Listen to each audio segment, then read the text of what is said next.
La máscara de la muerte roja. Edgar Allan Poe.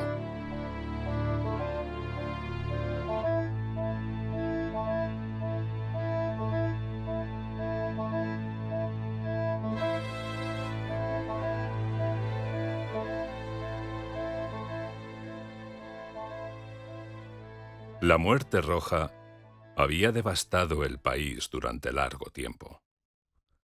Jamás una peste había sido tan fatal y tan espantosa.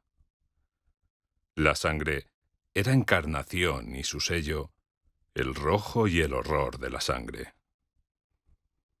Comenzaba con agudos dolores, un vértigo repentino, y luego los poros sangraban y sobrevenía la muerte.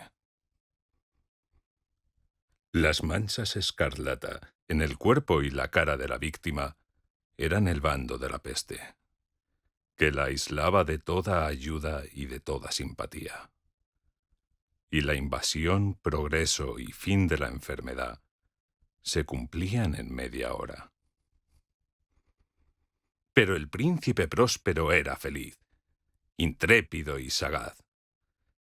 Cuando sus dominios quedaron semidespoblados, llamó a su lado a 1000 caballeros y damas de su corte, y se retiró con ellos al seguro encierro de una de sus abadías fortificadas.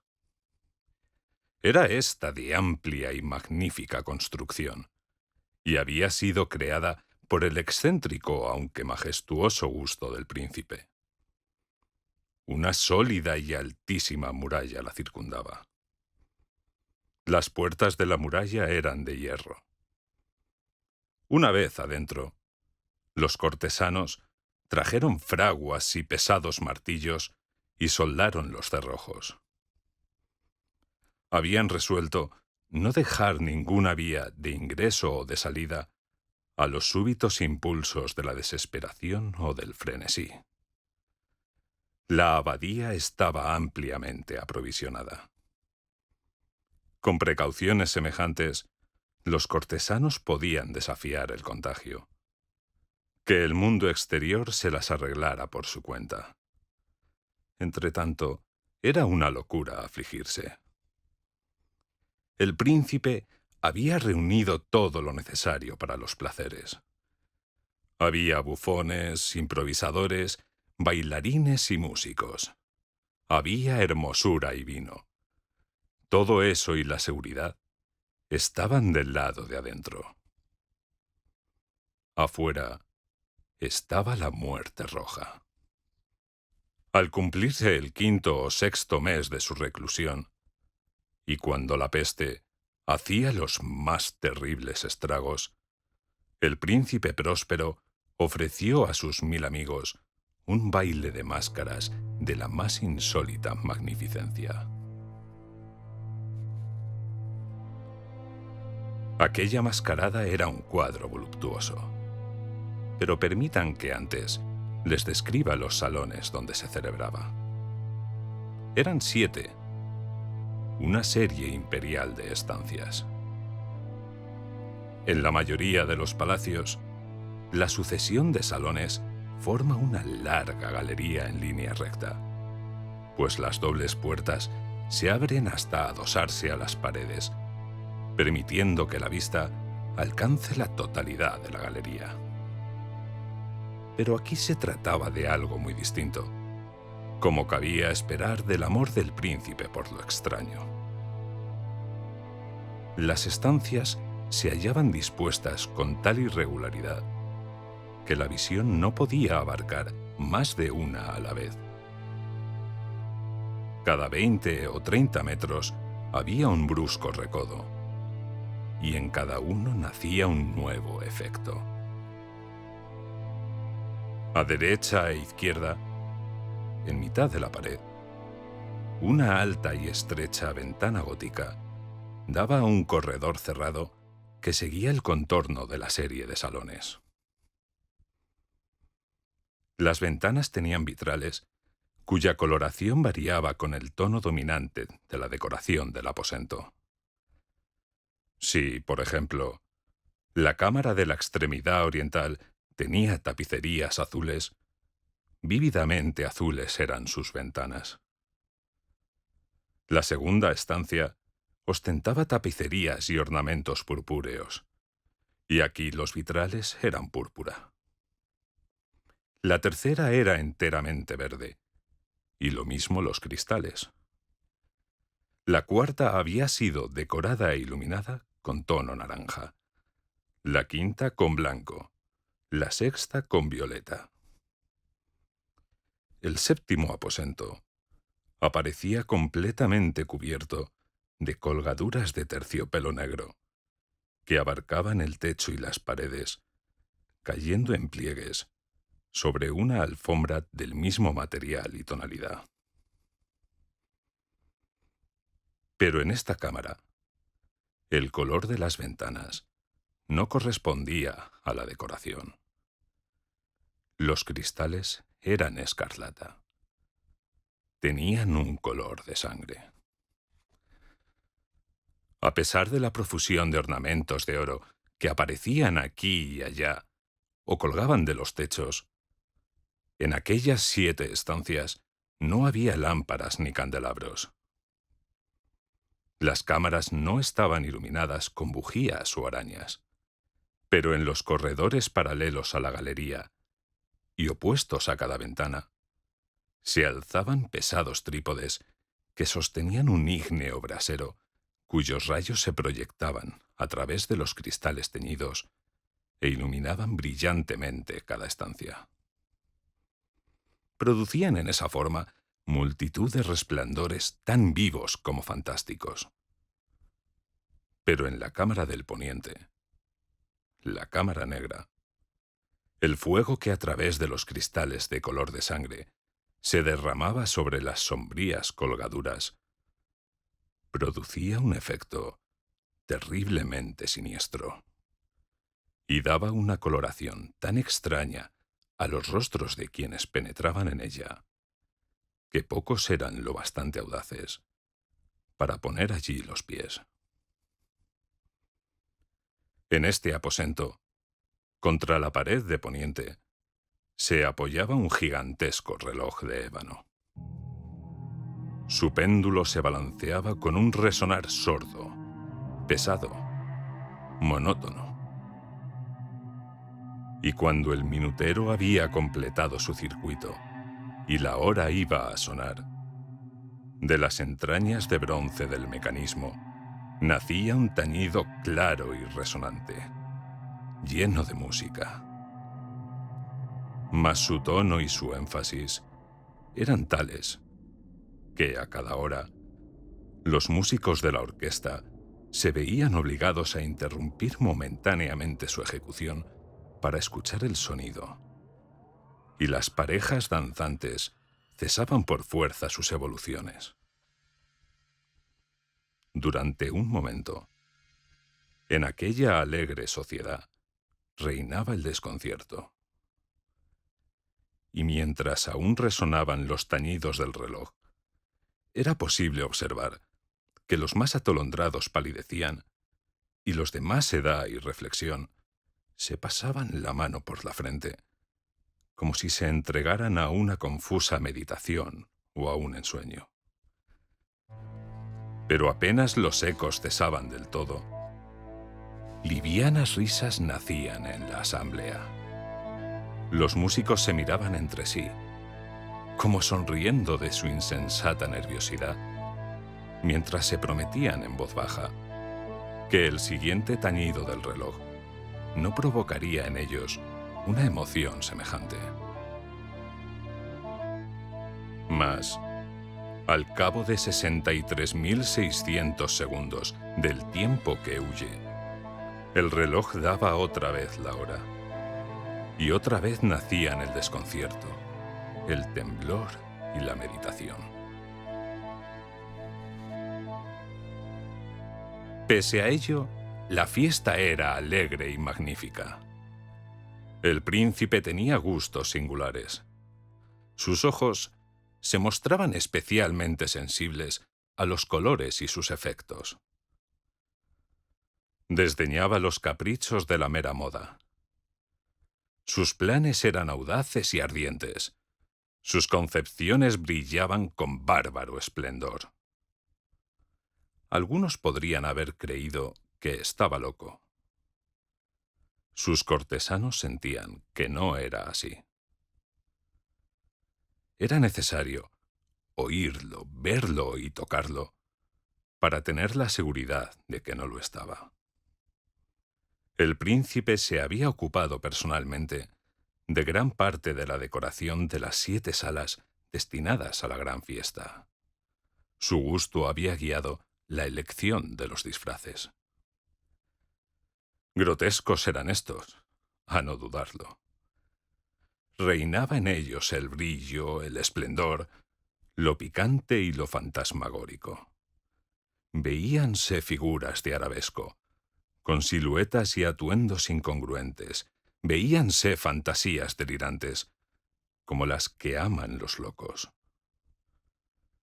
En verdad, en aquellas 7 cámaras se movía, de un lado a otro, una multitud de sueños. Y aquellos sueños se contorsionaban en todas partes, cambiando de color al pasar por los aposentos y haciendo que la extraña música de la orquesta pareciera el eco de sus pasos. Mas otra vez tañe el reloj que se alza en el aposento de terciopelo. Por un momento todo queda inmóvil. Todo es silencio, salvo la voz del reloj. Los sueños están helados, rígidos en sus posturas. Pero los ecos del tañido se pierden. Apenas han durado un instante, y una risa ligera, a media sofocada, flota tras ellos en su fuga. Otra vez crece la música, viven los sueños, contorsionándose al pasar por las ventanas, por las cuales irrumpen los rayos de los trípodes. Mas en la cámara que da al oeste, ninguna máscara se aventura, pues la noche avanza y una luz más roja se filtra por los cristales de color de sangre. Aterradora es la tiniebla de las colgaduras negras. Y para aquel cuyo pie se pose en la sombría alfombra, brota del reloj de ébano un ahogado resonar mucho más solemne que los que alcanzan a oír las máscaras entregadas a la lejana alegría de las otras estancias. Congregábase densa multitud en estas últimas, donde afiebradamente latía el corazón de la vida. Continuaba la fiesta en su torbellino hasta el momento en que comenzaron a oírse los tañidos del reloj anunciando la medianoche. Cayó entonces la música, como ya he dicho, y las evoluciones de los que bailaban se interrumpieron, y como antes, se produjo en todo una cesación angustiosa. Mas esta vez, el reloj debía tañer 12 campanadas, y quizá por eso ocurrió que los pensamientos invadieron en mayor número las meditaciones de aquellos que reflexionaban entre la multitud entregada a la fiesta. Y quizá también por eso ocurrió que antes de que los últimos ecos del carrillón se hubieran hundido en el silencio, muchos de los concurrentes tuvieron tiempo para advertir la presencia de una figura enmascarada que hasta entonces no había llamado la atención de nadie. Y habiendo corrido en un susurro la noticia de aquella nueva presencia, alzóse al final un rumor que expresaba desaprobación, sorpresa y finalmente espanto, horror y repugnancia. En una asamblea de fantasmas como la que acabo de describir, es de imaginar que una aparición ordinaria no hubiera provocado semejante conmoción. El desenfreno de aquella mascarada no tenía límites. Pero la figura en cuestión lo ultrapasaba e iba incluso más allá de lo que el liberal criterio del príncipe toleraba. En el corazón de los más temerarios hay cuerdas que no pueden tocarse sin emoción. Aun el más relajado de los seres, para quien la vida y la muerte son igualmente un juego, sabe que hay cosas con las cuales no se puede jugar. Los concurrentes parecían sentir en lo más hondo que el traje y la apariencia del desconocido no revelaban ni ingenio ni decoro. Su figura, alta y flaca, estaba envuelta de la cabeza a los pies en una mortaja. La máscara que ocultaba el rostro se parecía de tal manera al semblante de un cadáver ya rígido que el escrutinio más detallado se habría visto en dificultades para descubrir el engaño. Cierto, aquella frenética concurrencia podía tolerar, si no aprobar, semejante disfraz. Pero el enmascarado se había atrevido a asumir las apariencias de la muerte roja. Su mortaja estaba salpicada de sangre, y su amplia frente, así como el rostro, aparecían manchados por el horror escarlata. Cuando los ojos del príncipe Próspero cayeron sobre la espectral imagen, que ahora, con un movimiento lento y solemne, como para dar relieve a su papel, se paseaba entre los bailarines, convulsionóse en el primer momento con un estremecimiento de terror o de disgusto. Pero inmediatamente su frente enrojeció de rabia.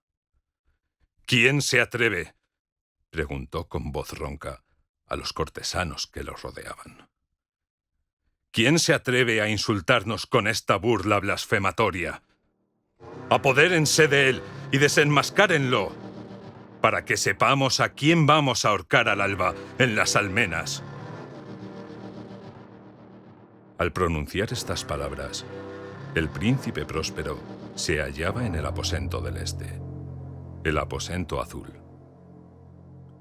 Sus acentos resonaron alta y claramente en las 7 estancias, pues el príncipe era hombre temerario y robusto, y la música acababa de cesar a una señal de su mano. Con un grupo de pálidos cortesanos a su lado, hallábase el príncipe en el aposento azul.